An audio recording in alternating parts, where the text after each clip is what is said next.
conocemos por partes, somos racionales. Entonces, una misma realidad la vemos de un lado y después la vemos de otro lado y de otro lado y de otro lado. Si a usted le presentan un billete, un euro, nunca ha visto un euro y lo presentan, usted va a ver, primero va a ver la parte que está al frente de usted. Como no ha visto un euro nunca en su vida, no sabe lo que está atrás del billete, en el reverso, ¿sí o no? No sabe, porque conocemos por parte. Un ángel sí sabe lo que está adelante y atrás del billete. Entonces tienes que darle la vuelta y decir, ah, aquí ha habido esto, porque conocemos por parte. Bien, ya he explicado esto, ahí sí podemos entender lo que viene en el sentido de que Dios le permite contemplar la historia de la humanidad y de la iglesia, pero como Juan es racional, es un ser humano, va a conocer esa historia por partes. Entonces Dios primero le hace ver una parte, ¿sí? Y la cuestión de los sellos es que como le está abriendo poco a poco, le está haciendo conocer por partes esa realidad de la historia de la iglesia, el pasado, el presente y el futuro de la historia de la iglesia, ¿verdad? Entonces, ya con los rollos, ¿qué le quiso mostrar Dios de la historia de la iglesia, de la realidad, de la historia de la salvación? Que en la historia hay muerte, hay hambrunas, hay guerras, hay heridas que nos sanan, que la tierra es herida, sucumbe. Ya, ahí están los sellos. Pero ahora Dios le dice, pero también hay esto otro. Entonces, ¿qué es lo que le hace conocer Dios a Juan de esto, este otro aspecto de la historia de la realidad humana y de la realidad cósmica? Es a través de las 7 trompetas. Y después vendrán las 7 copas, que es que en la cual Dios le muestra a Juan el otro aspecto de la realidad o de la historia de la salvación, ¿sí? La historia se le presenta a Juan como un diamante, con muchos lados. Entonces Juan va viendo un lado, otro lado, otro lado, otro lado, otro lado, otro lado. ¿Sí? No es como dicen los hermanos protestantes, y ahí ustedes tienen que caer en cuenta de que para ellos el Apocalipsis lo ponen así de manera lineal, ¿no? Es decir, después de esto, viene esto, viene esto, viene esto, viene esto, viene esto. Ah, y al final, antes que venga el fin del mundo, va a haber esto. No. No han entendido los hermanos protestantes el Apocalipsis. El Apocalipsis no te presenta hechos que van así de manera lineal, uno después de otro. No. El Apocalipsis lo que te presenta es una sola realidad, la historia, el espacio y el tiempo, humano y material, pero con muchos aspectos, muchos aspectos. Sí está claro, ¿no? Sí está claro ahí en ese sentido. Entonces, ahora Juan, Dios le va a mostrar a Juan este otro aspecto de la realidad de la historia, con la cuestión de las trompetas. Las 7 trompetas. Bien.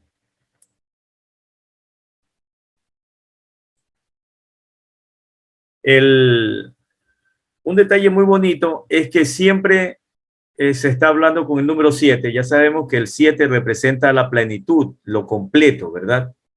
Pero justamente ustedes van a notar que el séptimo sello no trae plagas, no trae males, sino que de ahí salen las 7 trompetas. Y resulta que de la séptima trompeta salen las copas, las 7 copas. Ya no trae anuncios malos la séptima copa, sino la séptima trompeta no trae el anuncio de males, sino que salen 7 copas, como para poderlos unir según San Juan, según Juan. Entonces, aquí este cuadro les presenta a ustedes de una manera muy general el contenido de cada una de las trompetas. O sea, las 7 trompetas salen del séptimo sello. Hay, hay un silencio enorme en el cielo y después de ese silencio aparecen unos ángeles y cada ángel le va tocando una trompeta. En la primera trompeta va a caer granizo y fuego con sangre. Siempre aquí en las en las 7 trompetas, el mal va a caer sobre las personas que no son creyentes. Ustedes tengan presente esto. Sobre las personas que no son creyentes. De los rollos eran plagas y todo lo demás que se referían a los males que había sufrido el pueblo de Israel, el pueblo de Israel. Ahora, los males que anuncian las trompetas, las 7 trompetas, ya no caen sobre el pueblo de Israel, tampoco van a caer sobre la iglesia, sino que caen sobre los paganos, sobre los no creyentes, sobre las personas que están en contra de la voluntad de Dios, los que desprecian a Dios, los que no creen en Dios. Hacia allá van dirigidos los males de las 7 trompetas. Y de esa población humana,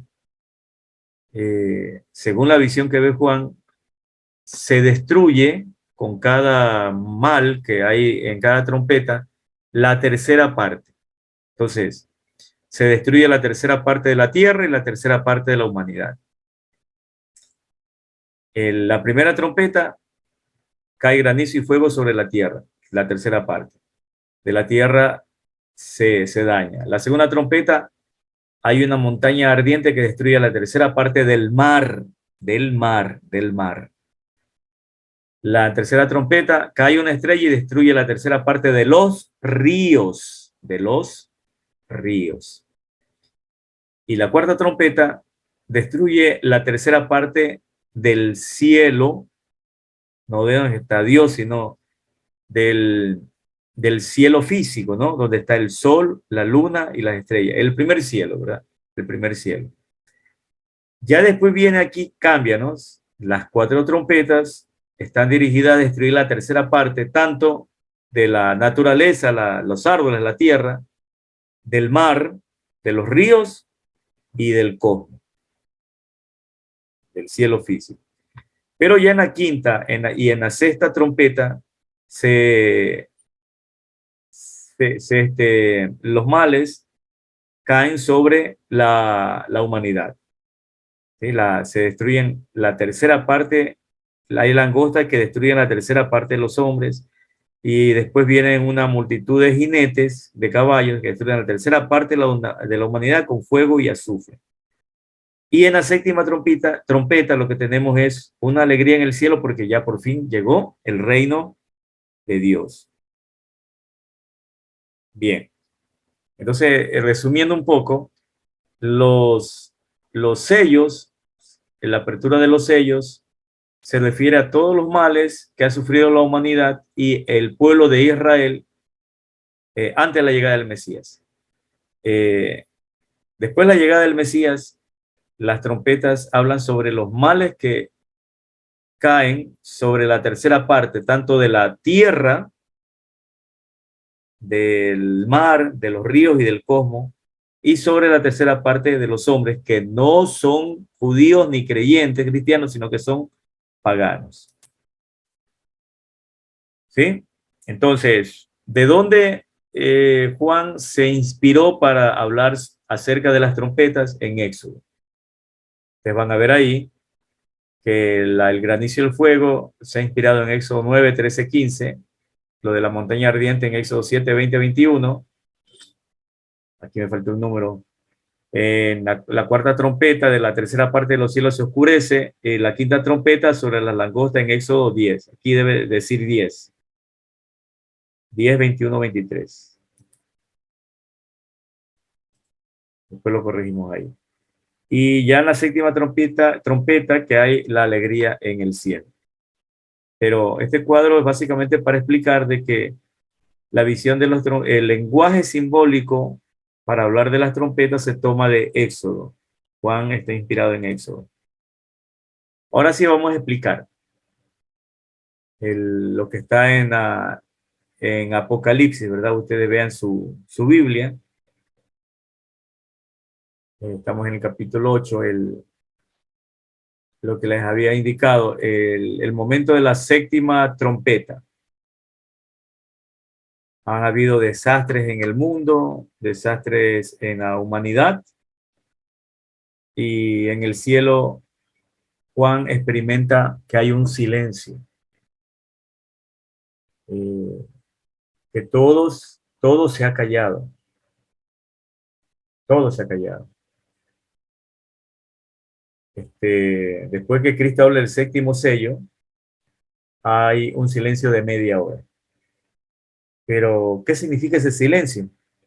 Esto está inspirado en en los protocolos que habían en los palacios reales, ¿no? A veces en algunas películas sí son muy objetivas cuando presentan el escenario del palacio y del salón real, ¿verdad? Está al fondo el trono y hay un salón inmenso al frente del trono del rey, y ahí están los amigos, los funcionarios, los invitados y todo lo demás. Pues cuando el rey iba a hablar, tenía que haber un silencio. Sí, pues, ¿cómo hablaba entonces el rey? Y si hablaba el rey era para dictar un decreto o establecer una sentencia. Entonces, el silencio, además de expresar respeto, también expresaba o indicaba de que el rey iba a dar una orden. El rey iba a dar una orden. Ya en la liturgia judía, con la cuestión cuando se realizaba la liturgia en el templo, siempre había silencio cuando se sacrificaba un cordero. La sangre del cordero se derramaba debajo del altar de los inciensos y ahí se tocaban las trompetas. ¿Sí? Entonces, Juan contempla en el cielo que hay silencio. Un silencio de media hora. Media hora significa que no es un silencio eterno, sino que es momentáneo. Momentáneo. Hay un ángel que se acerca con un incensario de oro y se pone al frente de Dios y produce una nube de perfumes. Una nube de perfume frente a Dios. Esa nube de perfumes representan las oraciones de la iglesia, las oraciones de los mártires. Pero ¿por qué están ahí esas oraciones? Es porque como ellos están en el cielo, ya viviendo, intuyen de que Dios va a disponer o va a permitir otros males para la tierra y la humanidad.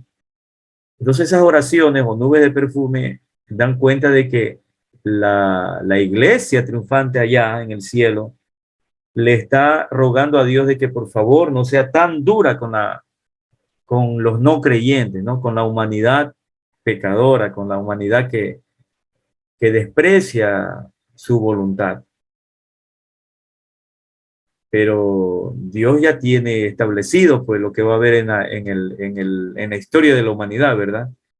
Y es por eso que este ángel, que primero se puso al frente, puso incienso y hizo el rito al frente del altar de los inciensos, el altar de los perfumes, luego coge y pone brasas en el incensario y así ardiendo las arroja a la tierra.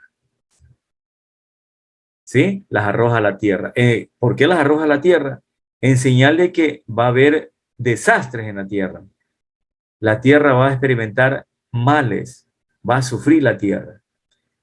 Y es ahí, miren esa imagen, esa visión hermosa, ¿no? Mientras caen las brasas del incensario a la tierra, le entregan a 7 ángeles las trompetas. ¿Sí? Las trompetas. Para ir anunciando los males que van a venir. La trompeta, lo tenemos aquí. La trompeta se utilizaba para anunciar algo, ¿no? Generalmente, bueno, es como eh, lo, lo, los parlantes, ¿verdad?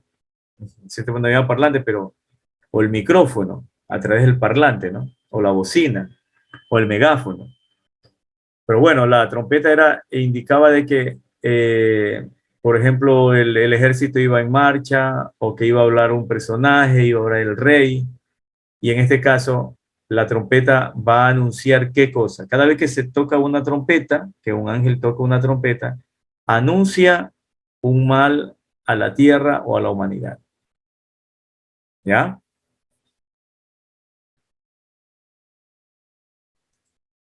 No nos vamos a meter en estas cuestiones de que los 7 ángeles, son los 7 ángeles, es Miguel, Rafael, Gabriel y los otros, ¿no?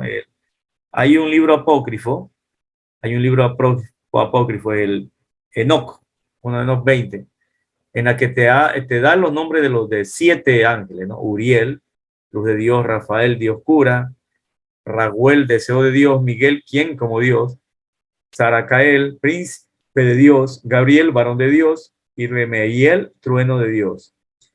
Pero es un libro que no está dentro de la Sagrada Escritura. Entonces no le dieron crédito a esto en el siglo IV los obispos que se reunieron en el sínodo, ¿no?, que aprobó el canon de la Sagrada Escritura.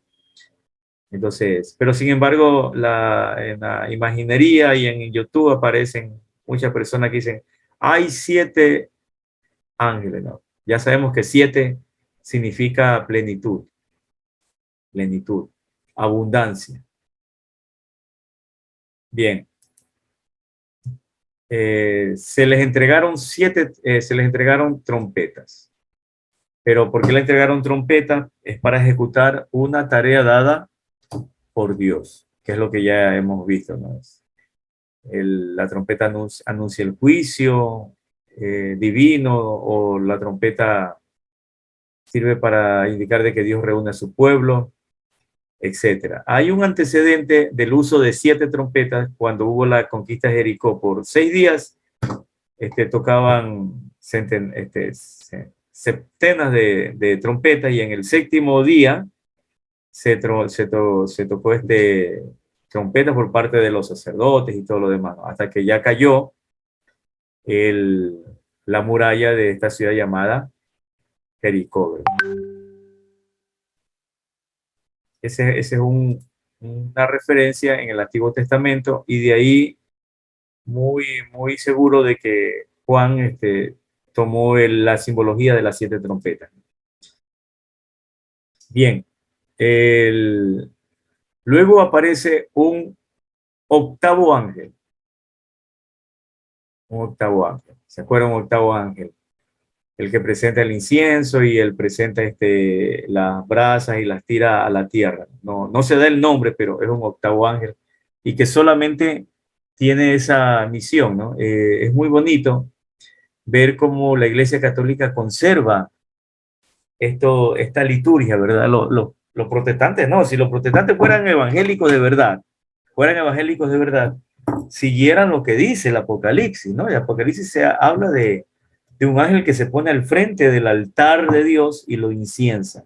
Nosotros cuando vamos a las misas, vemos ahí un acólito, ¿no?, un monaguillo que toma el turiferario e inciensa el altar, ¿verdad?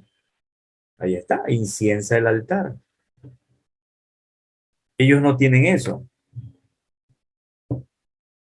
Y en el tiempo del Templo de Jerusalén había un sacerdote que hacía eso. Entonces, este ángel hace un oficio litúrgico, casi sacerdotal, ¿no?, de presentar las oraciones. Cuando ustedes vean que un acólito toma el turiferario, el incensario, frente al altar, es el humito que sale, representa las oraciones de todos nosotros los que estamos en la misa, por nuestros amigos, conocidos, nuestros familiares difuntos, etc. El relato de que tira las brasas está tomado de Ezequiel, ¿no? Ahí se refiere de que hay un hombre vestido de lino blanco que tira brasas sobre Jerusalén. Entonces indica destrucción. Pero es muy bonito esto, ¿no? De que las personas que están en el cielo, la iglesia triunfante, está rogando, rogando no solo por los cristianos, rogando por toda la humanidad, pero Dios realiza las cosas que él tiene planificadas, ¿verdad? Si es que no hay arrepentimiento por parte de las personas. Por eso es que uno, en la vida diaria, por favor, uno, cuando le va a pedir algo a Dios, uno tiene que terminar así con esta frase. Ejemplo, Señor, tengo esta enfermedad, quiero curarme. Y ahí debe haber la frase, no se haga mi voluntad, sino la tuya. Porque aquí vemos que los 24 ancianos jamás se quejaron contra Dios cuando Él ordenó tocar la trompeta y que salgan los males. Ellos intercedieron, ellos presentaron sus oraciones, pero a través del ángel, pero hasta ahí nomás, ¿no? Pero uno siempre debe tomar esa actitud, Señor, eh, que consiga este trabajo, pero no se haga mi voluntad, sino la tuya. Señor, esto, lo otro, no se haga mi voluntad, sino la tuya. O en latín, que es más hermoso, ¿no? En latín, Señor, mi mamá, mi papá están enfermos, pero fiat voluntas tua, pero hágase tu voluntad, porque Dios sabe sacar de los males grandes bienes, ¿no? Grandes bienes. Y así, bien. Aquí tenemos una referencia, no nos vamos a detener, ustedes cuando tengan, les pase la diapositiva, ustedes la van leyendo, ¿no? Pero aquí, por ejemplo, en Éxodo, ustedes pueden contemplar las disposiciones que había respecto al altar y a todo lo demás, ¿no? En Éxodo 30 dice, harás también un altar para quemar en el incienso, de madera acacia lo harás. Lo revestirás de oro puro, su parte superior, su lado, etc. Está hablando del altar del incienso, ¿no? Que vendría a ser nuestro altar donde se celebra, donde el sacerdote realiza la consagración y todo lo demás. En Salmo 141, sea puesta mi oración delante de ti como incienso. ¿Sí? Las oraciones son como incienso. En Isaías 6:6, entonces voló hacia mí uno de los serafines con un carbón encendido en su mano que había tomado del altar de las tenazas, del altar de las tenazas o del altar del incienso. Y así podemos ver en Levítico las referencias, ¿no? Que hay sobre lo del altar y todo.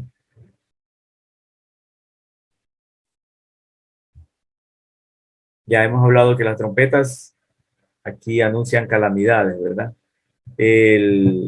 Las primeras 4 trompetas van a anunciar calamidades para la naturaleza, pero las 3 últimas trompetas, calamidades para la humanidad, porque ahí aparecen los famosos ay, son 3 ay o ayes, anuncia que o son anunciados por un águila, ¿no?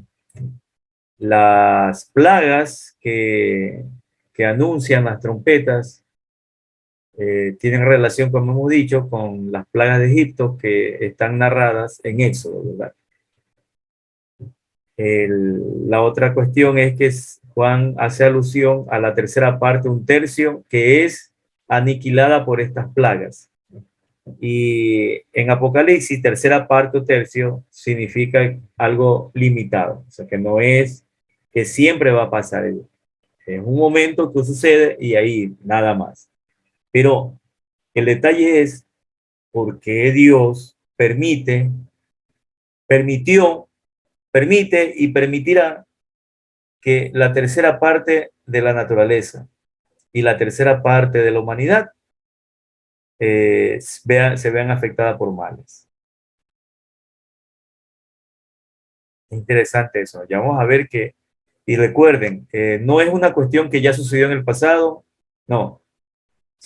Estas calamidades sucedieron en el pasado de la iglesia antes de Jesucristo, sucedieron en el presente de la iglesia y de Jesucristo, y sucede en el futuro y sucederán siempre. ¿Sí? Recuerden que el Apocalipsis lo debemos tener ahí, así, no de manera lineal, sino que habla de eventos que van a estar presentes siempre en la historia de la humanidad y en el universo. Aquí hay una referencia de la tercera parte, entonces, para que ustedes se diviertan un poco y vayan consultando, ¿no? En la Biblia se hace mucha referencia a esto, ¿no? En Apocalipsis hay como 15 referencias, ¿no? Y la tercera parte de los árboles se quemó, y la tercera parte más se convirtió en sangre, y la tercera parte de las estrellas. Igual en el Antiguo Testamento, ¿no? Por ejemplo, Ezequiel, una tercera parte quemarás a fuego en medio de la ciudad. Es decir, quemar una parte, pero ¿para qué? ¿Por qué? ¿Por qué quemar solo una tercera parte y las otras dos terceras partes quedan buenas? ¿Por qué dejar esas dos terceras partes buenas? Ahí San Juan lo hace entender, ¿no? Vamos con la primera trompeta. Dice que la primera trompeta produjo granizo y fuego mezclado con sangre. Fue lanzado a la tierra. Se quemó la tercera parte de la tierra, la tercera parte de los árboles y la de la hierba verde. Cuando se habla de granizo y fuego, que cae granizo y fuego, eso es un símbolo del poder de Dios, de su ira, de su juicio. Y esta primera trompeta produce esta plaga del granizo y fuego mezclado con sangre, pero que va a afectar a la tercera parte de la tierra, de los árboles, de los bosques, de las hierbas. ¿Sí? Entonces, tres cosas aquí. Primero,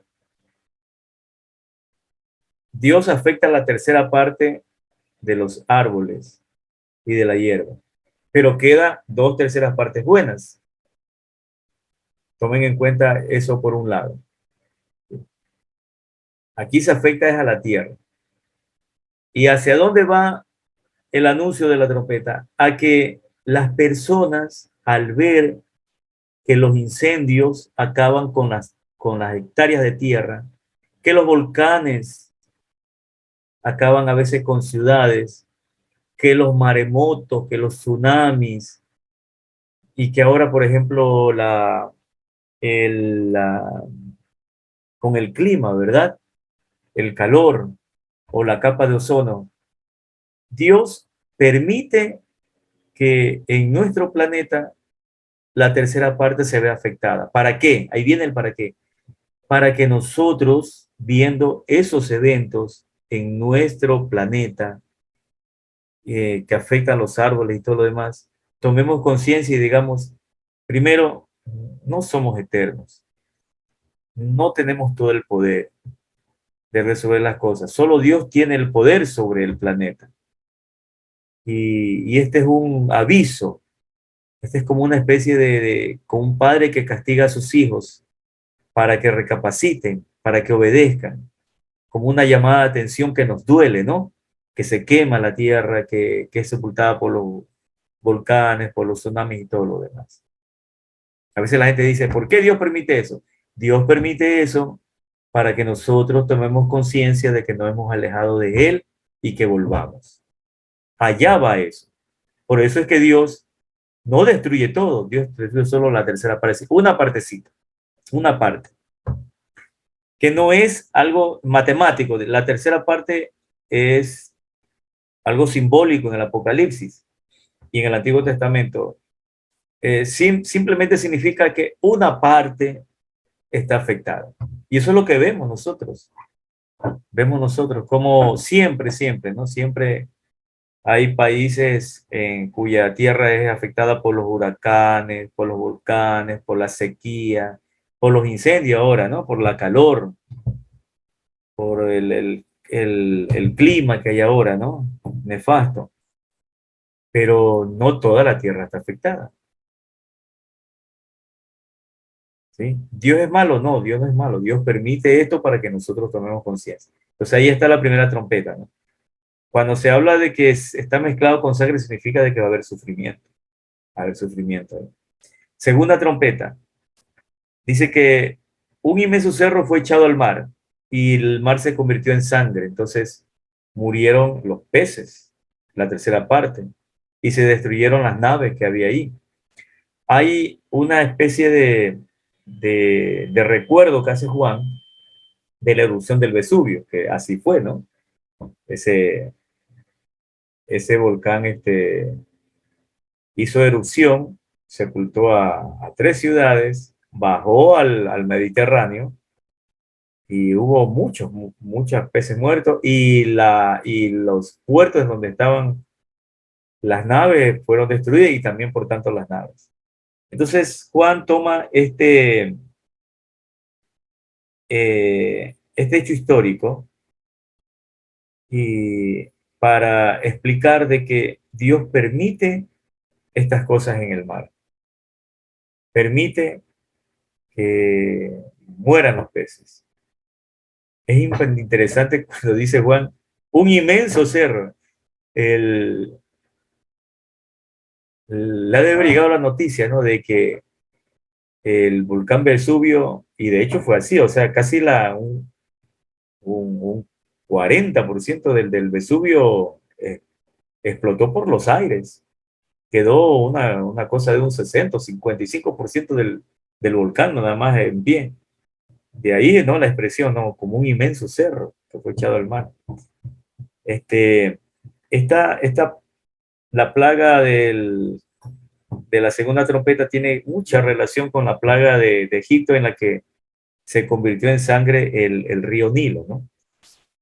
¿Por qué Dios convirtió en sangre al río Nilo? Para que el río Nilo no fuera bebible, para que el río Nilo no llevara agua a las cosechas, no tuvieran que comer los egipcios, para que el río Nilo, en el río Nilo se murieran los peces y no tuvieran que comer tampoco los egipcios.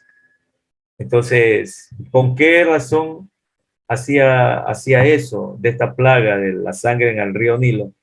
Dios, con qué motivo?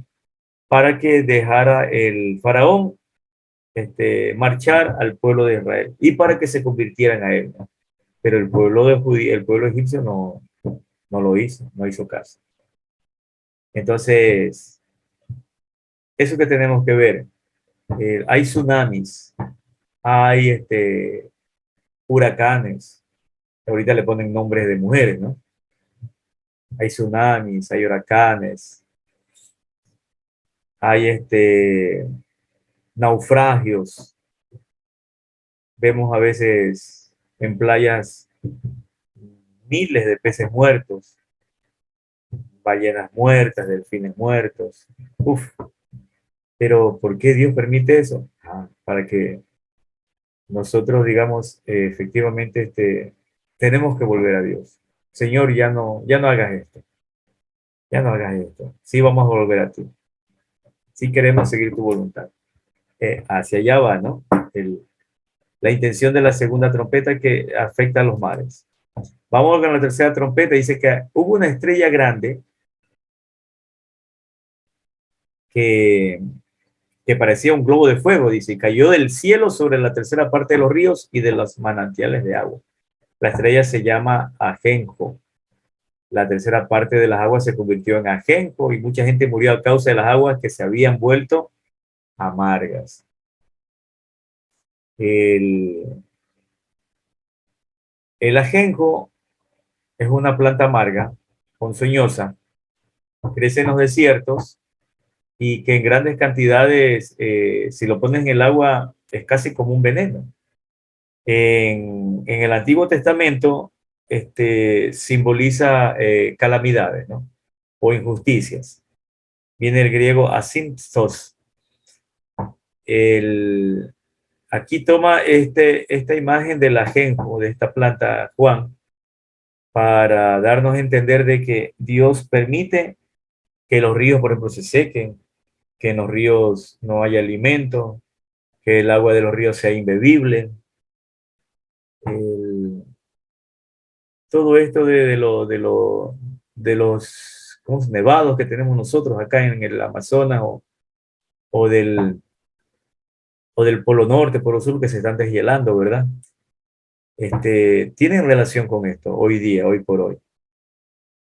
Hay escasez de agua, el agua es imbebible, el agua es imbebible, por ejemplo, en el oriente.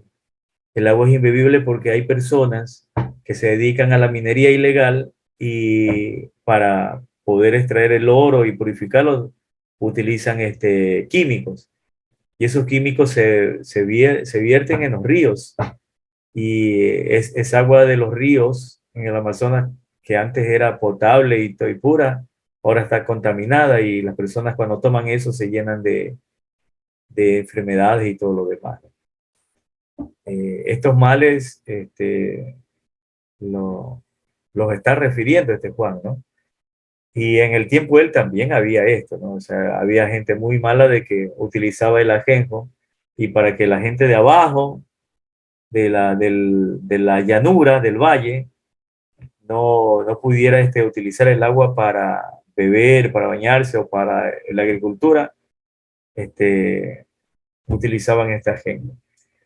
Hay una planta, no recuerdo el nombre, como pareció al ajenjo, que utilizan las tribus no contactadas en el Amazonas, que lo vierten en pozos donde hay peces, algo mínimo, y los peces quedan como dormidos y drogados, ¿no? Y ahí los capturan. Hay videos sobre eso en YouTube. Bien, la cuarta trompeta tiene que ver que hay una tercera parte del cosmos que se ve afectada. Fíjense que se ve afectada la tercera parte del Sol, la tercera parte de la Luna, la tercera parte de las estrellas. Es decir, la luz disminuyó un tercio en el día y en la noche. Hay oscuridad, hay oscuridad. ¿Esto qué tiene que ver? ¿Qué tiene que ver hay algunos que piensan que Juan está acordándose de algunos eclipses que sucedieron en esa época, ¿verdad? Y que le tenían pavor a los eclipses la gente de esa época. Aquí los indígenas también, cuando había un eclipse, significaba de que sus dioses le daban la espalda y por eso sacrificaban seres humanos, sobre todo los, los, los aztecas, ¿verdad? Y es lo que vieron los españoles cuando vinieron acá. Pero esto más tiene una simbología, significa es el día del Señor, el día del juicio. Sí, el día del juicio, donde van a aparecer fuerzas demoníacas que van a como oscurecer la apreciación que tenemos nosotros del cosmos y de la historia, ¿verdad? Lo mismo sucedió con los egipcios, ¿no? Estuvieron días de oscuridad, 3 días de oscuridad. Ese 3 hay que también tomarlo de manera simbólica. Han de haber sido muchos días que estuvieron así a oscuras. Desde el punto de vista histórico-científico, esa oscuridad también fue producida por la erupción de un volcán, ¿verdad? Un volcán que ahorita ya descubrieron y está ubicado al sur de Italia y que ahorita está cubierto por el mar, ¿no?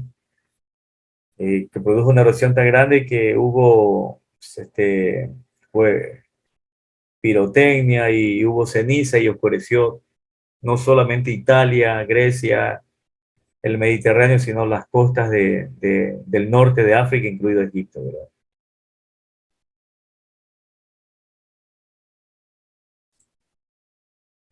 Ahora vamos a pasar, ya dejamos las 4 trompetas. Recuerden, son males que siempre han existido, existen y existirán, pero males que no afectan a la totalidad del planeta Tierra y del universo, no, sino una parte nomás. Dios permite que se afecte una parte para que nosotros tomemos conciencia y volvamos a Él. Pero ahora vienen la quinta, sexta y séptima trompeta, cada una acompañada por un ay, o sea, como diciendo, miren lo que va a pasar, como de dolor, ¿verdad? atiendan, miren lo que va a pasar. Ay, como dicen los niños, le dicen al hermano o a la amiguita, ay, ahorita sí te va a pegar, ay, ¿sí? Y esos ayes la empieza a pronunciar un águila. El águila, lógicamente, es un ave de rapiña, y los romanos lo utilizaban en sus estandartes, y denota abominación, maldad y todo. Pero en la mayoría de los textos del Antiguo Testamento, el águila se la toma como símbolo de majestuosidad, de fuerza y de celestialidad. Celestialidad. Como un ser que está arriba, volando lo más alto, y que es capaz de incluso ser iluminado por el sol y ver a Dios, ¿verdad? Y ver a Dios. De hecho, Dios muchas veces se compara con el águila. En Éxodo 19:4, él dice, ¿cómo los tomé sobre las alas de águila y los he traído aquí? Los hermanos evangélicos tienen un canto, ¿no? Como las águilas, etcétera, etcétera, ¿verdad? Este, Volviendo al texto del Apocalipsis, hay un águila que pronuncia tres ay, porque la quinta trompeta tiene un ay, la sexta tiene el segundo ay, y la séptima tiene un tercer ay. Y esta águila trae ese mensaje, ¿no? Desde lo alto. Cuando dice que estos ayes son para los habitantes de la tierra. Los habitantes de la tierra no se refiere a todos los habitantes de la tierra, sino al mundo pagano, que está en oposición a Dios. No se refiere a los judíos, no se refiere a los cristianos, sino al mundo pagano. Porque recuerden que las trompetas traen calamidades, es a los paganos, a los no creyentes. ¿Y cómo se sabe eso? Ya lo vamos a ver vamos a ver a continuación, ¿no? Dios separa a los judíos, los separa, ¿verdad? Para que no le cause ningún daño. Y bueno, la iglesia está ahí arriba, la triunfante, ¿no? No le puede hacer tampoco daño estas plagas. Viene la quinta trompeta. Dice, y entonces vi una estrella que había caído del cielo a la tierra, le fue entregado la llave del pozo del abismo.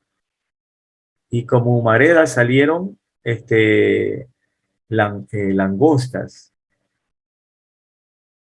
Bien, aquí estamos con el primer ay, y hay esta visión que tiene Juan.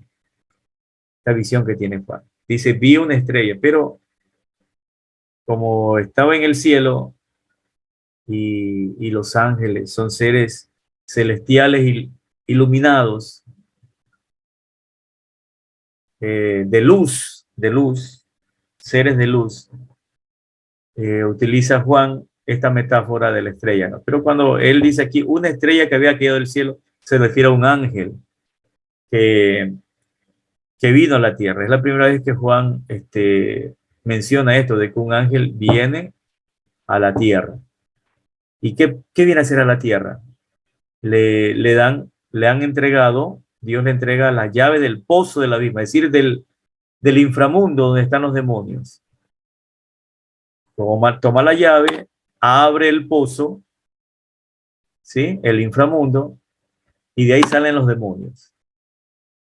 ¿Sí? Salen los demonios. Pero eso es lo que ve él, ¿no? Pero en la visión, o sea, salen millones y millones y millones que, como cuando uno ve que salen los murciélagos de una caverna, así él él tuvo esa visión, hasta tal punto que como eran tantos, tantos, tantos, tantos, parecía una humareda que oscureció el sol y el aire. ¿Y cómo describe estos demonios Juan? Aquí viene el detalle, ¿no? Y uno cuando empieza a escuchar estas imágenes, como que le cuesta armar, ¿verdad? Armar rompecabezas de estos seres que tienen estas características. Por ejemplo, dice que estos demonios se parecen a langostas. tienen forma de alacrán. La langosta tiene forma de alacrán. Aguijones en sus colas. Y tienen forma de caballo. Y que en la cabeza tienen coronas de oro. Y también tienen rostro humano. Y sus cabellos se parecen a la de una mujer y tienen dientes de león, como dientes de león. Y están cubiertos con una coraza de hierro y tienen alas potentes. Y su rey se llama Abadón, que en hebreo significa destructor, y Apolión, que en griego significa exterminador. Bien. Explicando un poquito esto, en el 3 siglos antes de Jesucristo ya estaban los romanos conquistando el sur de Europa y también el Mediterráneo, pero en el siglo tercero antes de Jesucristo aparece un nuevo imperio que se llaman los partos. Los partos se dejaban crecer la cabellera hasta los bigotes y andaban en caballos, tenían corazas de hierro como los romanos, ¿verdad? Eso les hacía a ellos poderosos. Y cuando aquí se habla de que sus cabellos se parecen a la de una mujer, ellos se dejaban crecer la cabellera, la cabellera. Tenían unos cascos que relucían, cascos de bronce, relucían con el sol, ¿verdad? Tal parece que Juan se refiere a estas hordas invasoras de los partos que quedaban en lo que hoy es Irán y Asiria. Llegaron hasta Turquía, ¿verdad? En el tiempo de Juan, que es el siglo I, todavía estaban los partos y eran los que no le permitían a los romanos conquistar la parte noreste de Asia, o sea, más allá de Irán y lo que ahora es Afganistán, porque ahí estaban los partos. Pero también Juan juega con la imagen de las langostas que había en el Mediterráneo, sobre todo en tiempos de verano, de calor. Las langostas ahí en esa época, todavía ahora en esos lugares son grandes, o sea, tienen un color medio amarillento y si uno las ve de frente parece que parece que tuvieran este rostro humano, tienen antenas, tienen alas grandes, inmensas, y parece que tuvieran corazas, ¿verdad? Bien, Juan toma esta para simbolizar algo. Por un lado, para simbolizar de que efectivamente en esa época Dios permite la existencia de los partos para que castigue al mundo romano, al imperio romano. ¿Sí? Recuerden ustedes, ¿no? Que la quinta trompeta ya se refiere al mal que producen a los seres humanos, la quinta, la sexta y la séptima. Entonces, pero Dios permite que del imperio pagano solo una parte sufra esto. ¿Y qué parte sufría eso? Lo que se conocía en ese tiempo como la provincia de Asia Menor, lo que es ahora Turquía, sí, Siria, Irán, Irak, ahí esa parte norte, ¿verdad? Esa parte norte. Pero también tiene un significado escatológico, trascendente, ¿verdad? Que Dios efectivamente permite que los demonios aflijan a la humanidad, ¿no? A las personas que no son creyentes. No sé si ustedes han escuchado que muchas veces los que no son creyentes se dejan guiar por lo que dice el horóscopo, lo que dice la quiromancia, ¿sí? Lo que dicen los brujos y se atormentan con eso. ¿Cuántas veces hemos visto a este señor, por ejemplo, que dice que reciban todo de paz y sobre todo mucho amor? Bueno, ese señor fue un estafador y todo lo demás, ¿verdad? Estafó a mucha gente. Pero hay mucha gente que no es cristiana que cree en esas cosas y viven atormentada por lo que le diga la bruja, lo que le diga el vidente, el supuesto vidente. Y, y vemos esos anuncios también en los diarios, en la televisión, incluso ponen personas que empiezan dizque a pronosticar el futuro, esto y todo lo demás. Y, y lamentablemente gente, o sea, famosos o famosillos de aquí de nuestro país acuden a estas personas y cuán atormentadas pasan, ¿no? De que eh, mi marido se fue con otra, qué puedo hacer? Y van donde el supuesto vidente, ¿no? Que tienes que poner este interior con esta vela, lo otro, y tienes que pagarme tanto. Y están con esos temores, ¿no? Que le hincan el cerebro, el corazón, no los dejan dormir. Son como especie de picaduras de alacrán, ¿no? Ya, eso, a eso se refiere. Y siempre va a haber eso, siempre ha existido, siempre existe y siempre existirán eh, esta este dolor que sienten estas personas que no son creyentes. Pero el creyente no es así o no debe ser así. Es absurdo que un creyente que vaya a misa a las 9 de la mañana, después vaya al terminal o coja su carro y se dirija a Santo Domingo de los Colorados a consultar al chamán.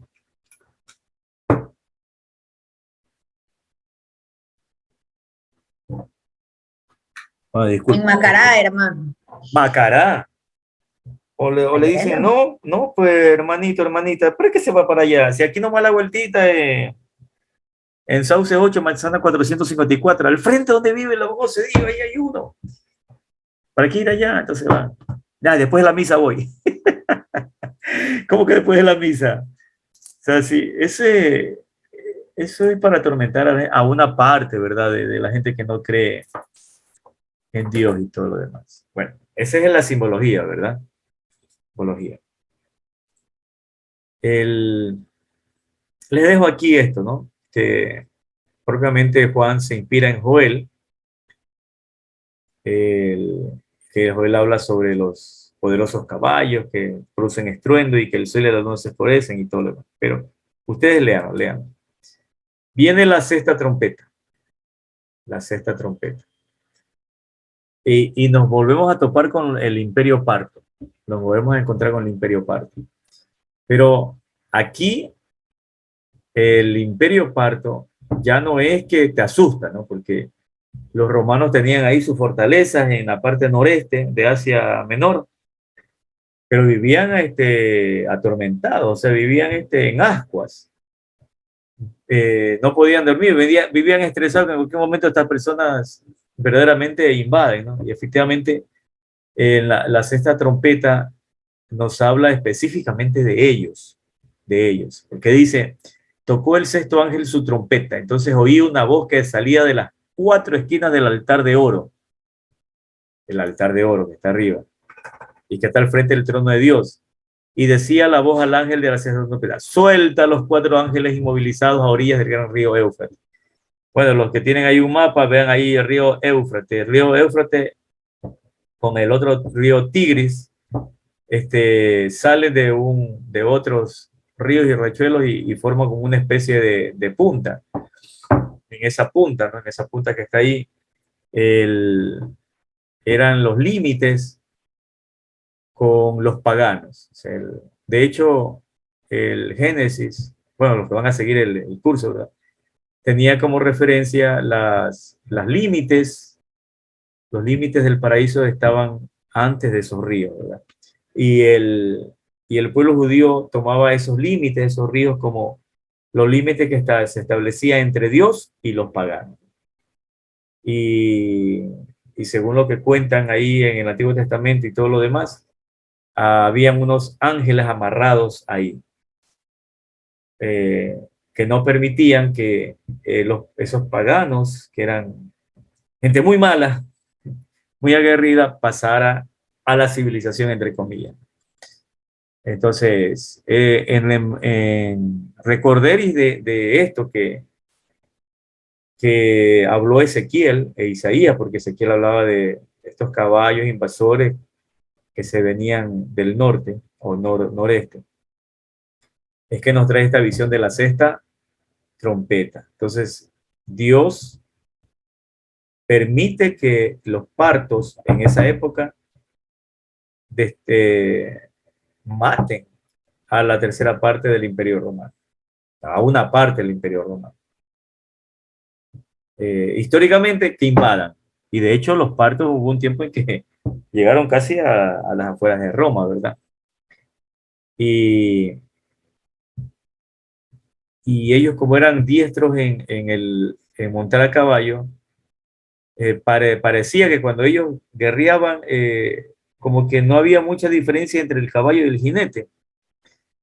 Entre el caballo y el jinete. Hay una, no sé, una de las tantas películas de Rambo en la que él va a Afganistán y hay un episodio donde él interviene en un juego con caballos, ¿no?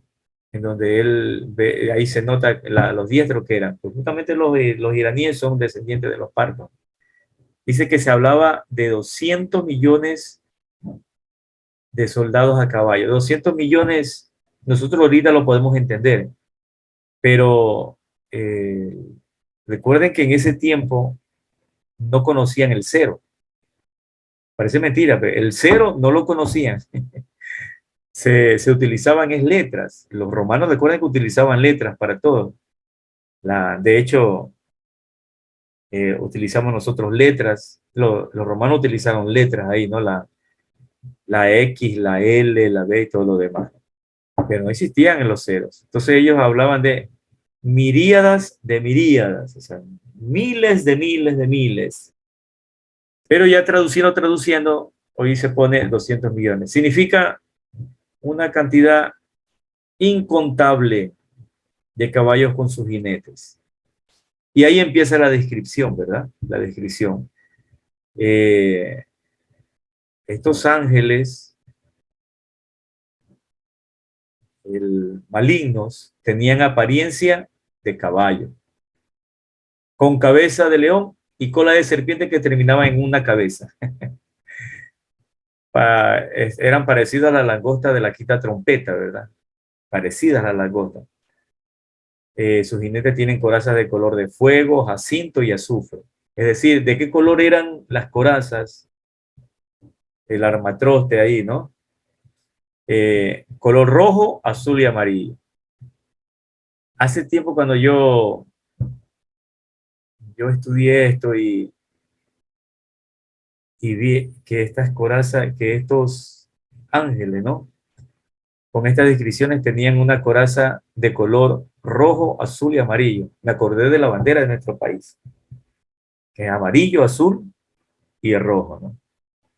Y que son los colores del aliento de los dragones, de la mitología de los dragones, que es fuego, humo y azufre. Entonces se me venía a la mente, ¿no? Que por ahí viene el motivo por qué nuestra bandera tienen esos colores, porque querían hacer entender los patriotas que que nosotros aquí en Sudamérica, que nuestros países que se estaban liberando eran como estos dragones, ¿verdad? Estos ángeles que están luchando contra el imperio español y todo lo demás. El, Ahí está el origen. Por ejemplo, el de la bandera de Argentina, que es celeste y blanco, si saben dónde es el origen, es por lo de la Inmaculada Concepción. La Virgen que está de blanco y celeste. Entonces la bandera de, de Argentina tiene un origen religioso. Igual los colores de la bandera de Europa, de la Unión Europea, están inspirados en la Inmaculada Concepción. Eso fue muy chistoso porque hicieron un concurso para la cuestión de los colores de la bandera y todo lo demás. Y alguien puso, un chico, un católico puso esa inspiración y quedó así, ¿no? Pero el chico se inspiró a su vez en la Inmaculada Concepción, ¿no? Este, las plagas de la quinta trompeta producen sufrimiento, nada más, pavor, estrés, así como cuando vas a los brujos y todo lo demás, ¿no? Pero en cambio, las plagas de la sexta trompeta producen muerte. Así como los partos producían muerte a los romanos, esta también produce muerte. Y, y volvemos a esta parte de la simbología. Ahí la gente muere por no creer en Dios. La gente muere por no creer en Dios. Y ya les explico. Cuando tú no crees en Dios, no tienes de dónde agarrarte. ¿Sí? No tienes de dónde agarrarte. Un salmo dice que el Señor es nuestra fuerza, nuestra roca y salvación. Como no tienes dónde agarrarte, ¿quién queda como fundamento de todo? El hombre, tú mismo. Pero el hombre mismo después se da cuenta de que no es eterno, es limitado. Y de ahí las famosas expresiones de estos pseudocientíficos que dicen, bueno, ya después de la muerte no hay nada, no hay nada. Y la eternidad para el hombre es simplemente vivir en el recuerdo de los demás. No. Y han habido muchos casos en que personas famosas han dejado de creer en Dios y se han vuelto locos. Por ejemplo, el filósofo alemán Nietzsche, el que dijo con su obra Así habló Zaratustra, él, él dijo, Dios ha muerto. Como Dios ha muerto, el hombre es el que queda como pilar de todo. Fíjense que en ese tiempo, cuando estaba en boga Nietzsche, nuestro presidente García Moreno ya había regresado y había estudiado en Europa. Y cuando él leyó eso de Nietzsche, dijo una frase, Dios no ha muerto, Dios no ha muerto. Es una frase que hasta los papas lo han repetido. Como dijo García Moreno, Dios no ha muerto. Y cuando a García Moreno lo asesinaron, él repetía hasta el final, Dios no ha muerto, Dios no ha muerto. Dios. Fueron sus últimas palabras, Dios no ha muerto. La última palabra del santo del patíbulo, ¿no? Y claro, Nietzsche se volvió loco. Nietzsche se volvió loco. Y murió loco. Y así tenemos muchos personajes. Las personas que no creen en Dios viven con un estrés tan grande que hasta se les complica su salud física. Viven con dolor de cabeza, se les daña el aparato digestivo, le empiezan a salir cáncer, esto, lo otro, lo otro, lo otro, lo otro, lo otro. ¿Ya? Pero si tú crees en Dios, tú no te complicas, no te complicas, porque sabes que las cosas no son eternas, las cosas van a pasar. Un amigo me decía, un amigo, ¿no? Un amigo se le murió la esposa, de los dos hijos se le murió un hijo, se le murieron los padres, los suegros, perdió las dos casas que tenía, perdió el trabajo, le cayó diabetes. Y un día lo fui a visitar y le digo, ¿te sientes bien? Uf, de maravilla.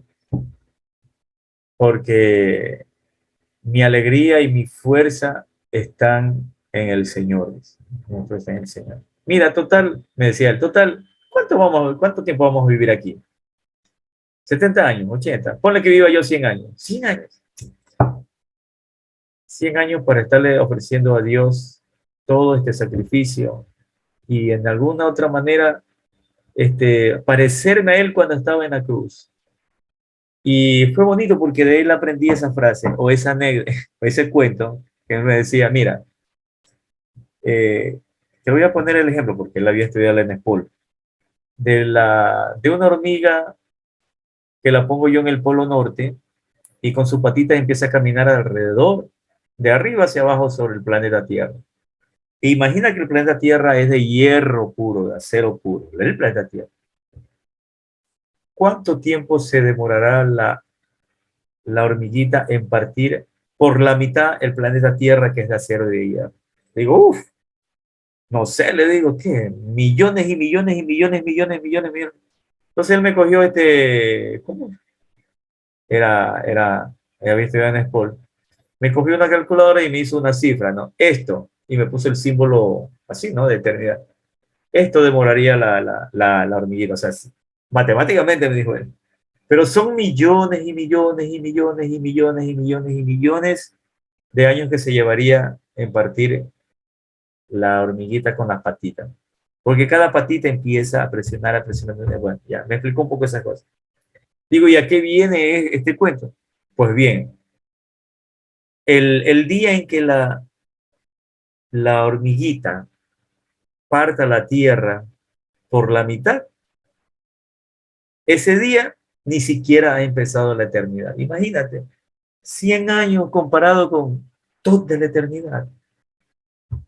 Ese es mi consuelo, dice. Esa es mi alegría, ese es mi gozo. Qué bonito, ¿no? O sea, cuando crees en Dios, no te mueres de estrés. Cuando tú no crees en Dios, no tienes de dónde agarrarte. Un padre refiere la sexta trompeta con lo que nos pasó ahora, o nos pasa con el COVID, ¿no? 19, COVID-19. Y es verdad, es verdad, es verdad.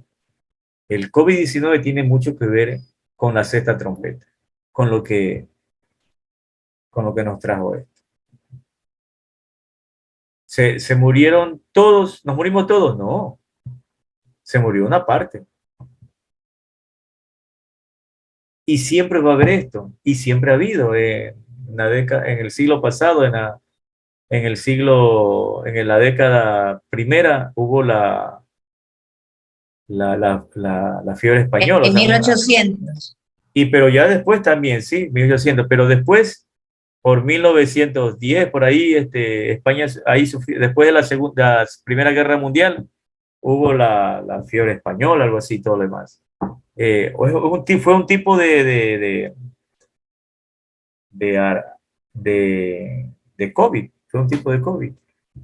La peste bubónica en el siglo XVI que mató a un tercio de Europa, imagínense, a un tercio de Europa. Es decir, siempre va a haber estas calamidades, tanto en el plano físico como en el plano espiritual, ¿verdad? Que no se extermina toda la humanidad, sino una parte, pero es para que nosotros digamos, caramba, es verdad, Señor, nos hemos apartado de ti, queremos volver a ti, enséñanos el camino, enséñanos el camino. La Primera Guerra Mundial tiene mucho que ver con esta sexta trompeta. La Tercera Guerra Mundial también tiene que ver con lo que se ha indicado la sexta trompeta. Las guerras que hay también tienen que ver con esto. Es decir, cada vez que veamos que mueren personas por las guerras, por las enfermedades, por los virus, las bacterias, por estas enfermedades modernas que también son del estrés y todo lo demás, no se extermina la humanidad entera, sino una parte. Fueron anunciadas por la sexta trompeta en Apocalipsis y mucho más antes, ¿verdad? Sí. No es que ya sucedió esto y ya no va a suceder, no, linealmente no, siempre va a pasar. Bien, antes de ir a la séptima trompeta, le interrumpen a Juan. Dice, ¿cómo es en la nota? Le interrumpen a Juan. Le han dicho, ¿ya viste lo que pasó con la tierra, con los árboles, con el mar, con el agua, con el cosmos, con el miedo que le produce a los romanos y con las muertes que producen los partos y los virus y las enfermedades? ¿Ya viste eso? Sí.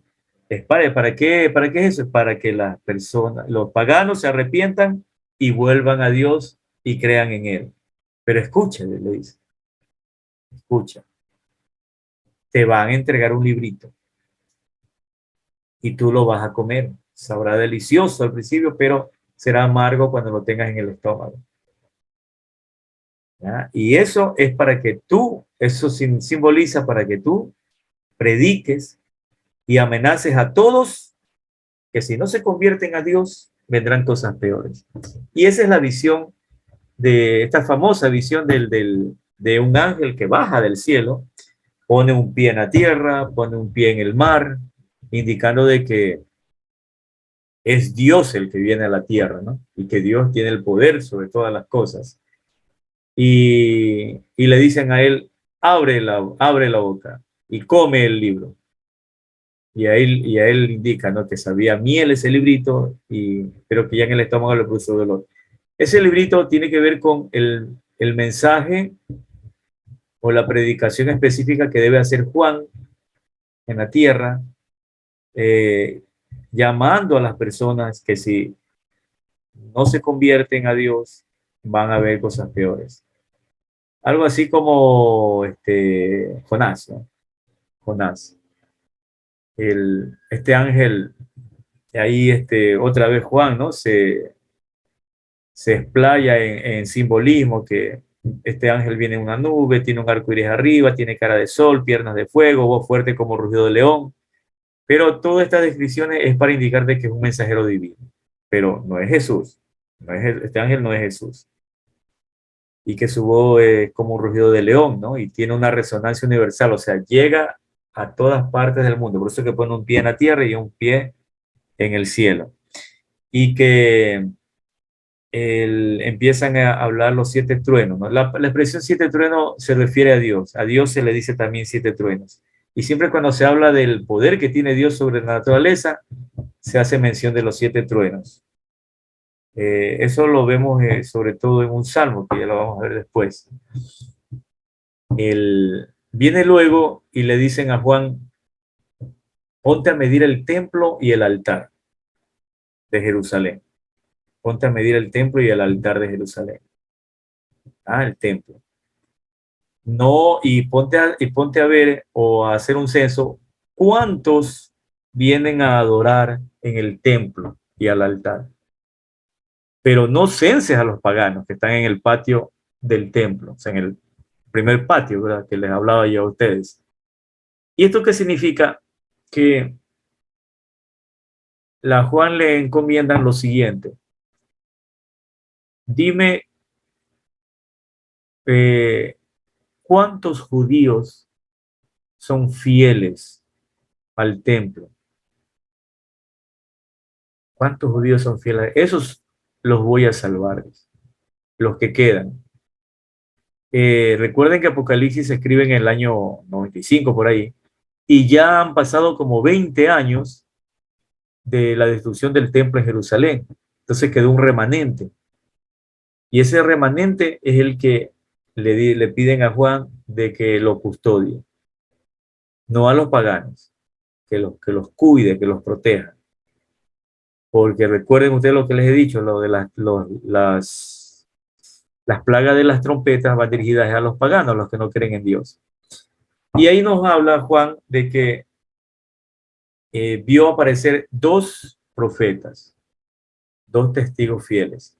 Estos profetas que le llaman olivos y lámparas de Dios, estaban vestidos de penitencia y empezaron a profetizar. O sea, al parecer, no solo profetizaba y predicaba Juan, sino que también estos dos profetas y testigos. Aquí Juan hace como una especie de recorderis en el pasado, como que se va al pasado y trae a colación las personas de las imágenes de Moisés y Elías. Y dice que estos profetas, estos testigos fieles, nadie le podía hacer daño. Nadie le podía hacer daño. Pero que va a llegar un momento en que la bestia los iba a matar. Y ahí recién aparece la bestia. Es decir, Satanás los va a matar. Los va a matar y sus cuerpos van a estar en el patio de la ciudad santa. O sea, en el patio de los paganos, y ellos se van a reír y no los van a sepultar, sino que los van a dejar ahí. Pero finalmente, vuelven a la vida, resucita y suben al cielo. Sí, los dos profetas. Estos dos profetas que en principio Juan la trae a colación para referirse a Moisés y Elías, también representa a la iglesia y representa a cualquier persona que predica la palabra de Dios y que es vejada y muerta por los enemigos de Dios. Nosotros tenemos ahorita un testigo fiel en Nicaragua, que es el obispo y el papa. Al papa, ¿cómo lo critican? Y dicen, no ha dicho nada, no lo defiende. O sea, qué ignorancia, ¿no? El Papa, mucho antes de que pasara esto, el Papa, no solo Francisco, sino el Papa Benedicto, han estado pendientes de lo que pasa en Nicaragua y a lo que pasa en Venezuela y todo lo demás. Son muy prudentes y todo, ¿no? ¿Por qué ustedes creen que cuando Francisco programó sus viajes no fue a Nicaragua ni a Venezuela, sino que vino a los países en donde, bueno, son un poquito, eran un poquito menos cuadrados, ¿verdad? A nivel del socialismo. Vino a Ecuador, vino a Bolivia, vino a Paraguay, ¿verdad? Eso, entonces, esa es la explicación de lo de los dos testigos, ¿verdad? Aquí, como les indicaba, los truenos son un símbolo de Dios. Recuerden ustedes la teofanía o la manifestación de Dios en el monte Sinaí. Dios bajó en medio de truenos, relámpagos y centellas, ¿no?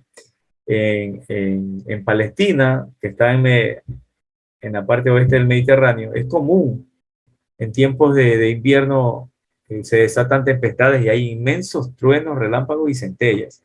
Esa imagen la tomó Juan, ¿no? Pero de otro lado, desde el punto de vista de la teología judía, Dios se manifiesta a través de los truenos y de los siete truenos y de los siete truenos. El Salmo 29 es muy bonito, es muy bonito. Eh, hay un salmo, conozco este salmo cantado, ¿no? Pero yo ahorita no tenemos tiempo, se los iba a hacer escuchar. Pero voy a ver si se los paso al WhatsApp.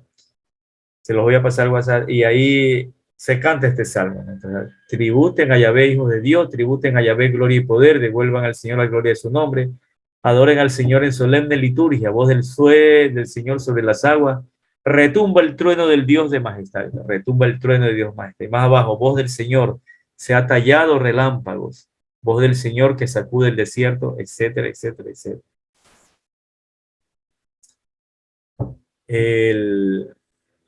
Hemos visto en esta presentación de los ángeles que hacen este juramento, ¿no? Hace juramento de que va a cumplir con lo ordenado por Dios. Esa imagen de Apocalipsis 10, 5, 7 es tomada de Daniel 12, del 4 al 9, sino que aquí se habla de dos hombres y que estos hombres se escuchó que hicieron un juramento. ¿Cuál es el juramento? Todo se realizará en un tiempo, dos tiempos y medio tiempo. Un tiempo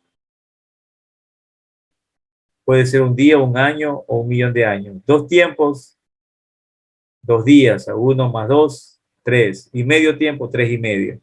Pueden ser 3 días y medio, 3 años y medio, 300, 350 años, 1500, 1250 años, etcétera, etcétera. Y en Daniel dicen que van a anunciar, hacen el juramento de anunciar esto, pero que permanecerá en secreto y oculto hasta el momento del fin. Daniel se está refiriendo a la venida de Jesucristo, a la primera venida de Jesucristo, con todo este simbolismo. Lógicamente, Daniel es del siglo primero, entre el primero y el segundo, antes de Cristo, y lo que le dejaba ver Dios eran imágenes borrosas de la venida de Jesucristo, pero ahí estaban. Entonces viene Juan y dice que tomando a esta imagen, de esta visión de Daniel, de que eso se habrá cumplido. Eso ya está cumplido con la venida de Jesucristo.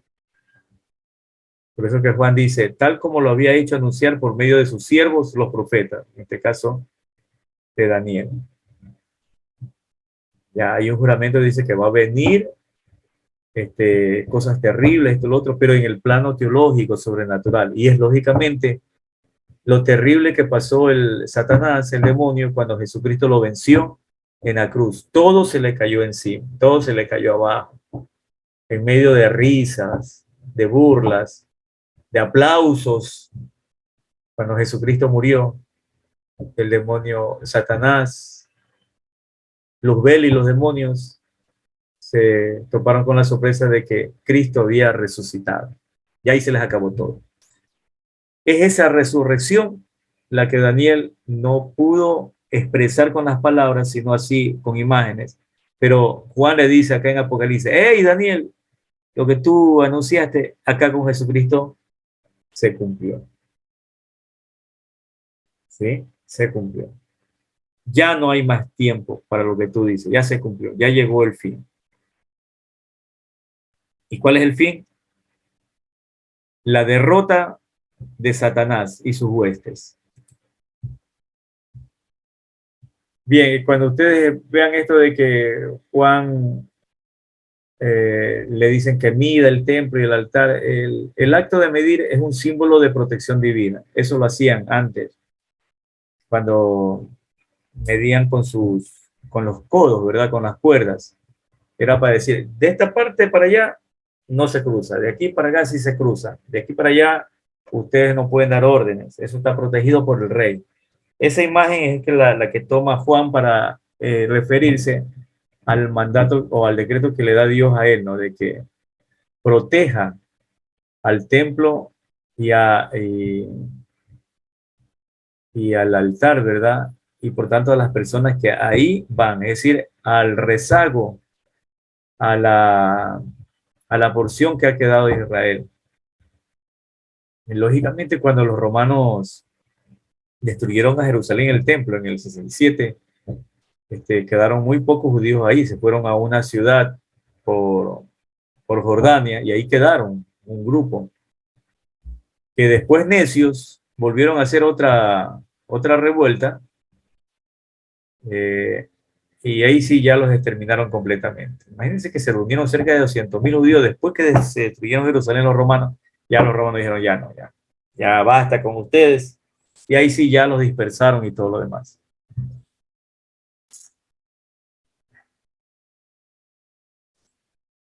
Ahora con la séptima trompeta, este es muy bonito porque la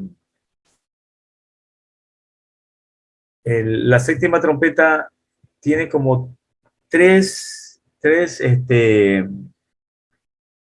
caras, tres aspectos. El primero es que toca el ángel la trompeta y se anuncia de que Cristo ha vencido a la muerte, ha vencido el sufrimiento, le ha dado sentido a todo y que viene su reino y reinará por los siglos. Y los 24 ancianos, es decir, la iglesia triunfante que está ya en el cielo, empieza a cantar y adorar a Dios diciendo, te damos gracias, Señor Dios Todopoderoso, el que eres y que eras porque has empezado a reinar. Ha llegado el momento de juzgar a los muertos, de premiar a tus siervos los profetas, tus santos, etc. Entonces, dice Juan de que se abrió el santuario de Dios en el cielo, el templo en el cielo, y se pudo ver el arca de la alianza de Dios dentro del santuario. Entonces se produjeron relámpagos, fragor y truenos, para indicar de que Dios está presente ahí. Nos recuerden los relámpagos y los truenos y el terremoto y la granizada son símbolos de la presencia de Dios. A ver, para poder entender esto, hay que referirse al templo. Recuerden, el templo tenía el patio de los paganos, el patio a la derecha de los hombres, el patio a la izquierda de las mujeres, y ya venía el templo, y en el templo habían tres partes, ¿no? El altar del incienso, o el de las tenazas que algunos ponen, o el de los perfumes, donde se ofrecían las oraciones, ¿no? Representadas en el humo del incienso. Luego venía la cortina que separaba el altar del arca de la alianza. O sea, nadie podía pasar allá al arca de la alianza. Eso estaba vedado para todos estaba vedado. Para significar también lo inaccesible que era Dios, que a Dios no se lo podía ver, no se lo podía contemplar. Entonces viene Juan y dicen, hey, ya no hay esa cortina, ya no hay esa cortina. Dios es un Dios cercano a nosotros. Por eso es que Jesús, Jesús es el único niño antes de nacer que se puso su nombre. Porque le dijo a la mamá, mami, quiero que me pongas este nombre. ¿Y qué nombre? Dios con nosotros. Es que para los judíos decir Dios con nosotros era inconcebible porque Dios estaba detrás de la cortina. De hecho, esa cortina, cuando murió Jesús en la cruz, se parte en dos. Recuerden ahí el pasaje. Entonces, Jesús se pone como nombre Dios con nosotros, Emmanuel o Jesús. ¿Sí? Jesús. Entonces, ya en el cielo no hay esta separación, dice, como hay en el templo de Jerusalén.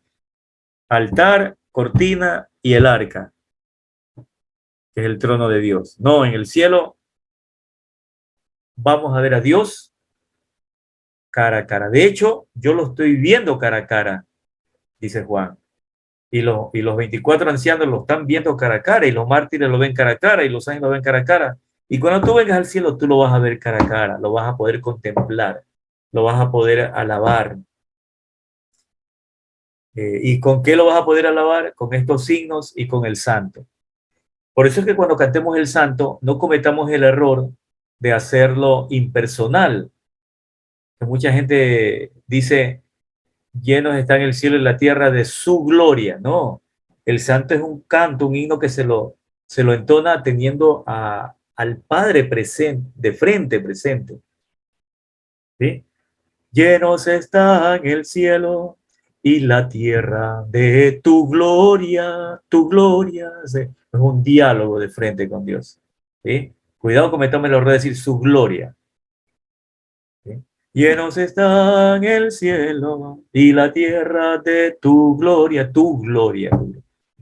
Santo, santo, santo es el Señor, Dios del universo. Llenos están el cielo y la tierra de tu gloria, tu gloria, tu gloria.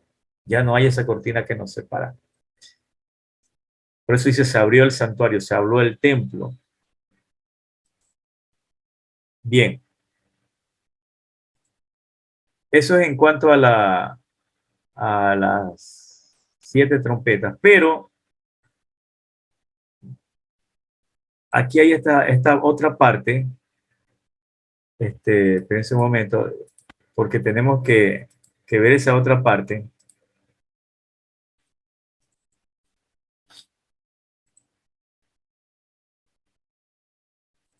A ver, ahí sí se ve, ¿verdad? Esta parte de la iglesia y el mundo. Todavía estamos en la séptima trompeta. Y es la visión de la mujer y el dragón, de Apocalipsis 12, que es la que más se comenta y y todo lo demás, ¿no? Cuando dice, apareció en el cielo una señal grandiosa, una mujer vestida del sol, no vestida de sol, sino del sol. Tenía como vestido al sol, con la luna bajo sus pies y una corona de 2 estrellas sobre su cabeza. Está embarazada y grita de dolor porque le ha llegado la hora de dar a luz. Apareció también otra señal, un enorme dragón rojo, con 7 cabezas y 10 cuernos. Y en las cabezas 7 coronas, con su cola barre la tercera parte de las estrellas del cielo, precipitándolas sobre la tierra. Tercera parte de las estrellas del cielo. Recuerden, ¿no? La palabra tercera parte significa una fracción. No es que de 300 millones, 100 millones de ángeles fueron bajos, no, es una expresión para decir una porción. No todos los ángeles desobedecieron a Dios, sino una porción, porque el resto, la mayoría, quedó fiel con Dios. El dragón se detuvo delante de la mujer que iba a dar a luz para devorar a su hijo en cuanto naciera, y la mujer dio a luz un hijo varón que ha de gobernar a todas las naciones con vara de hierro, pero su hijo fue arrebatado y llevado ante Dios y su trono, mientras la mujer huyó al desierto, donde tiene el lugar que Dios le ha preparado. Allí la alimentarán durante 1260 días. Entonces se desató una batalla en el cielo. Miguel y sus ángeles combatieron contra el dragón, lucharon el dragón y sus ángeles, pero no pudieron vencer y ya no hubo lugar para ellos en el cielo. El dragón grande, la antigua serpiente, conocida como el demonio Satanás, fue expulsado, el seductor del mundo, fue arrojado a la tierra y sus ángeles con él. Bien. Ya en las primeras clases habíamos hablado un poquito de esto, pero consideremos lo siguiente, desde el punto de vista bíblico, hermenéutico, ¿Qué es lo que tuvo primero en mente Juan cuando escribió esta parte o cuando tuvo esta visión? Recuerden que Juan utiliza mucho lo que los profetas han dicho apocalípticamente sobre el final de los tiempos, ¿no? Que para Juan y para Jesús, la expresión final de los tiempos o el día del Señor es el, eh, es el tiempo en que Jesús estuvo aquí en la tierra. Cuando Jesús dice, mi hora no ha llegado, es lo mismo decir, mi día no ha llegado. Mi día no ha llegado. Y ese es el día, ¿no? Ese es el día que ellos vieron, los profetas, vieron así un poco borroso y con símbolos, ¿no? La llegada del Mesías, es decir, Jesús. Entonces, esto también lo ve así Juan, pero en un solo golpe de visión ve tres cosas, Juan, representado en esta visión. Ve tres cosas, que son las tres interpretaciones. No es que son tres interpretaciones dispares, es decir, puede ser esta, la otra, no. Son las tres interpretaciones, son a la vez, hay que tomarlas en conjunto y que se refieren a esta visión, ¿no? Vamos explicando poquito a poquito, así desde el punto de vista hermenéutico, ¿no? Eh, hay dos señales que vio Juan. Una señal, una mujer, y otra señal, un dragón rojo. Vamos con la primera señal. La mujer. Esta mujer es descrita vestida del sol. O sea, tiene origen divino. Cuando se dice vestida de sol, significa que tiene origen divino, porque el sol representa a Dios. Eh, la luna bajo sus pies. La luna bajo sus pies. La luna era señal de muerte, entonces la mujer tiene debajo de sus pies a la muerte. Ha vencido a la muerte esta mujer. ¿Ya? Esta mujer ha vencido a la muerte, dice Juan. Y tiene dos estrellas sobre la cabeza. Tiene como premio la corona a los patriarcas, a las 12 tribus de Israel y a los 12 apóstoles. ¿Sí? Y tiene como a la vez, haciendo más extensa la interpretación, a todos los mártires, ¿no? Como corona. Bien. ¿A quién se refiere esta mujer vestida de sol con la luna bajo sus pies y una corona de 12 estrellas sobre su cabeza? Hay que ver de dónde se inspira Juan. Y Juan se inspira en unos profetas, ¿verdad?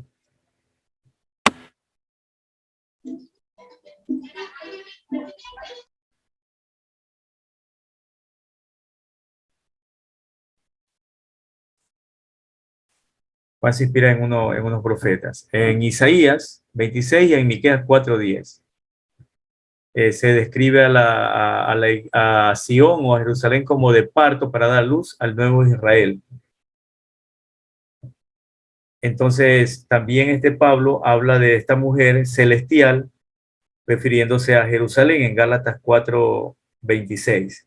Entonces, en primer lugar, esta mujer que está aquí representada, representa a la vez, escuchen bien, representa a la vez, en primer lugar, al pueblo de Israel, que tiene como corona a los 12 patriarcas, ¿no? A las 12 tribus de Israel. Segundo, representa también a la Virgen María. A la Virgen María. No es un hombre el que se embaraza, es una mujer la que se embaraza. Y representa también a la iglesia. Representa tanto al pueblo de Israel como a la Virgen María y representa a la iglesia. Por eso es que la iconografía, el arte, la poesía, la música, la liturgia, han encontrado aquí, le representado a la Virgen María. Pero se han olvidado de que también representa a la iglesia y a la nueva Jerusalén, ¿no? A la nueva Jerusalén, a la Sion ideal. Ya, eso hay que tener claro. Entonces, las tres interpretaciones son son válidas, ¿no? Pero que en primer lugar Juan se basó en esta interpretación de la Jerusalén celestial, de la Sion ideal, tanto del pueblo de Israel como la iglesia, como se describe en Isaías, ¿verdad? Ahora, esta mujer está embarazada, ¿sí? Aquí hay que tener presente que el pueblo, ¿de dónde sale Jesús? Del pueblo de Israel, ¿verdad?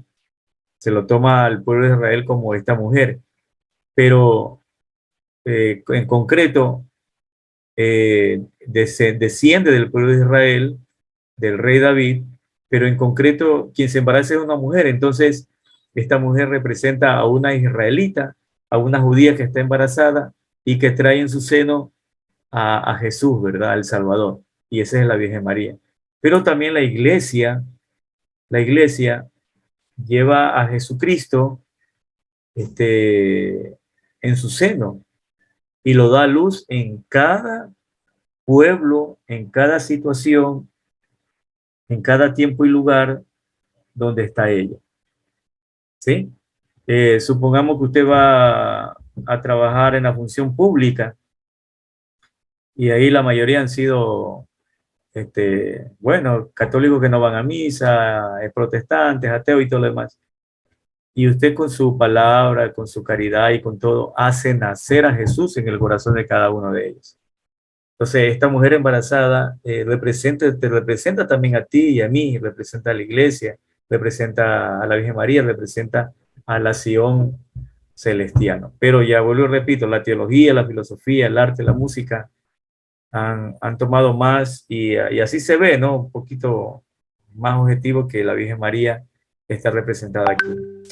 Y a esta mujer embarazada la persigue el dragón rojo, que en definitiva es Satanás, el demonio, ¿no? Y la persigue, la molesta, le quiere hacer abortar al niño. Por eso es que hoy decimos que toda esta corriente de que promueven el aborto, detrás de todo esto, de esta promoción del aborto está Satanás. Porque un hijo, un ser humano, es imagen y semejanza de Dios. Y es como la humanidad, que está siempre preñada, está embarazada, y el demonio no quiere que la humanidad siga adelante.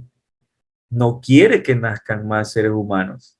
Entonces hace lo posible para que se los aborte, además de la guerra y todo lo demás, ¿no? Se los aborte. Entonces aquí tenemos detrás de estas campañas proabortistas la mano cochina, no de Chevron, sino la mano cochina de, de del cachú y del raudo, ¿no? De Satanás. Satanás. Bien, con esta visión también es una cosa muy sorprendente porque con esta visión Juan se va también al pasado, ¿no?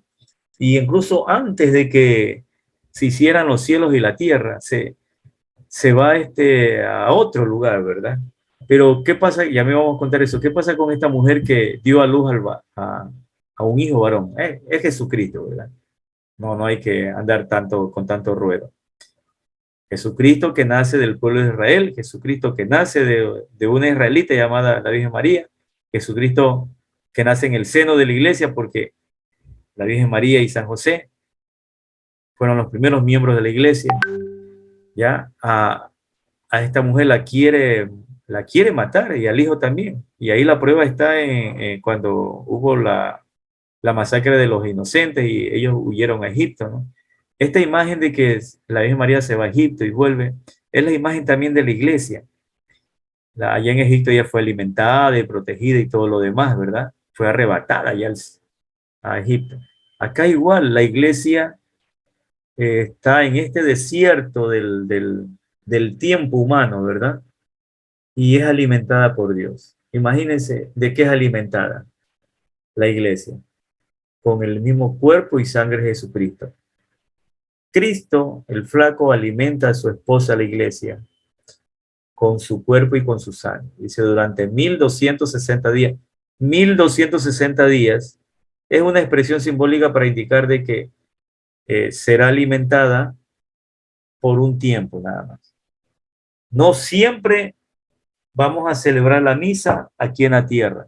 Llegará un momento en que ya no se celebrará misa aquí en la tierra. Como dice San Pablo, ya cuando venga Jesucristo, estemos en el cielo, ya no primará la fe ni la esperanza, que es con la que son dos virtudes con las cuales celebramos la misa, ¿no? Sino que primará es la caridad, el amor. Y de aquí, Juan se va y se transporta al cielo y contempla una batalla, ¿no? En el cielo, Miguel y sus ángeles. La famosa batalla, ¿no? En la que el Satanás fue vencido.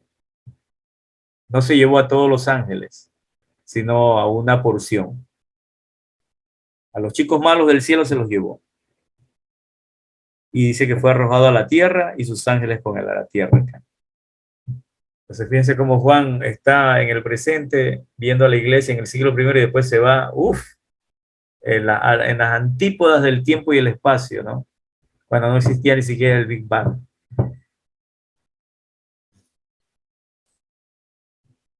Bien, y aquí tenemos que cuando veamos,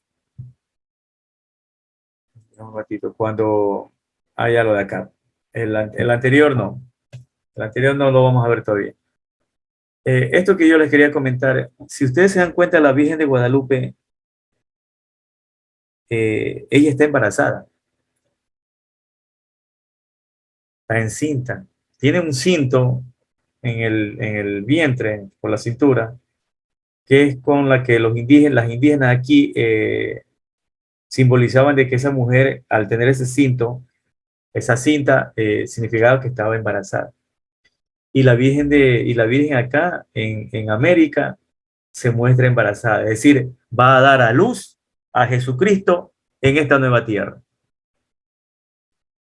En esta nueva tierra. Entonces, muchos también como que dicen, eso ya fue profetizado en el Apocalipsis. Y claro, sí. Y hay que darle mérito a eso. Hay que darle mérito a eso.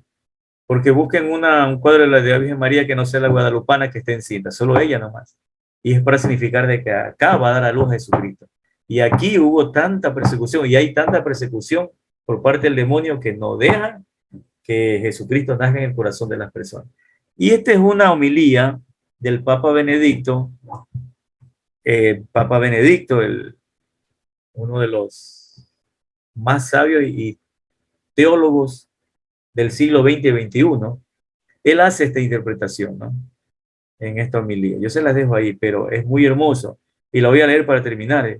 Es una parte nada más. La dijo para ocasión de la fiesta de la Asunción de la Virgen María. Dice, un primer significado es que se trata de la Virgen María vestida totalmente de sol, es decir, de Dios. Es María que vive totalmente en Dios, rodeada y penetrada por la luz de Dios. Está coronada por 12 estrellas, es decir, por las 12 tribus de Israel, por todo el pueblo de Dios, por toda la comunión de los santos. Y tiene bajo sus pies la luna, imagen de la muerte y de la mortalidad. María superó la muerte. Está totalmente vestida de vida, elevada en cuerpo y alma a la gloria de Dios. Este es el primer significado de la mujer, es decir, María, la mujer vestida de sol, es el gran signo de la victoria del amor, de la victoria del bien, de la victoria de Dios, un gran signo de consolación. Y aquí viene lo de la tercera interpretación, dice, pero esta mujer que sufre, que debe huir, que da a luz con gritos de dolor, también es la iglesia. ¿Sí ve? Que no solo representa a la Virgen María. La iglesia peregrina de todos los tiempos, en todas las generaciones, debe dar a luz de nuevo a Cristo, darlo al mundo con gran dolor, con gran sufrimiento. Y digan o no, ¿cuánto sufrimiento los catequistas? 2 años ahora. Los catequistas tienen un parto de 2 años ya. Lo mismo los de la confirmación. 2 años, ¿no?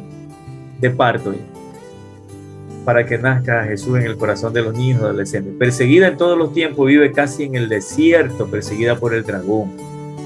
Pero en todos los tiempos la iglesia, el pueblo de Dios, también vive de la luz de Dios. Y como dice el Evangelio, se alimenta de Dios.